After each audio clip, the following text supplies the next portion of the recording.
चारसद्दा बाज़ार बहुत बड़ा बाज़ार है, मगर यहाँ पे पार्किंग की कोई सहूलियत मौजूद नहीं है, जिसकी वजह से गाड़ियाँ सारी जो रोड के किनारे खड़ी हुई थे उसकी वजह से बेहम रश हो जाता है। एंड सेकेंडली ये कि यहाँ पे जो एहलकार भी अच्छे तरीके से अपनी ड्यूटी सर अंजाम देता है, तो सियासी असर रसूख की वजह से वो ड्यूटी सही तरीके से नहीं कर सकता। आजकल चारसद्दे में ट्रैफिक के हवाले से सबसे जो अहम मसला है,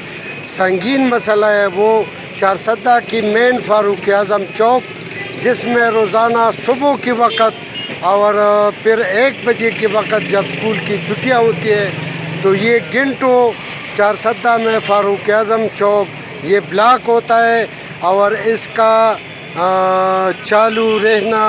इसको आवाम का चहल पहल और ट्रैफिक को बहाल रखना, ये अब किसी की बस की बात नहीं है, क्योंकि इस रोड और इस चौक पर इतना रश होता है। मर्दान से, पेशावर से, स्वात से, जहाँ से भी गाड़ी सवारी जो भी चीज़ आता है इसी चौक से गुज़र कर जाते हैं। और अफसोस की बात, सबसे बड़ी अहम बात ये है कि कई अरसा से हमारा ताजरों का, आवाम का ये देरीना मसला है कि चारसद्दा फारूक आज़म चौक में, मरकज़ी चौक में आज तक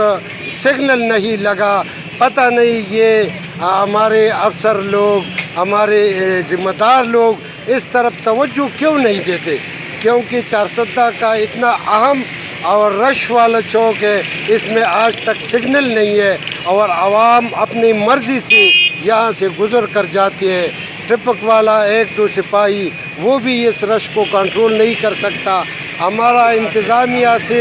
ये मुतालिबा है, पुरज़ोर मुतालिबा है कि चारसद्दा की फारूक आज़म चौक में जितना जल्द हो सके सिग्नल लगाया जाए और चौक से कुछ फासले पर ये ब्रेकर भी ज़रूर लगाए जाए कि स्पीड के साथ लोग चौक में दाखिल न हो।